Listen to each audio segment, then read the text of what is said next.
So, already done.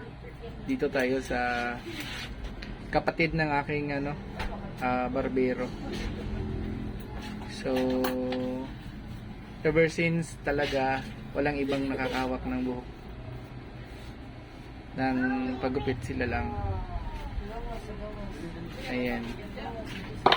So, mayroon CCTV dyan, no? Itong 90 po. Dapat sa 80. Pagupit tayo kasi meron tayong first collaboration with the food industry dito sa Davao City. So ano lang, meron tayong free food, and then siyempre sa mga kaibigan natin meron silang discount and 10%.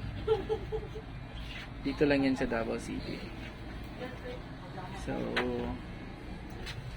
yan yung aking tagapagupit. Okay na ba? Hindi makita kasi ganyan lang, oh. So okay na, guys. Yan. I'm done. Thank you.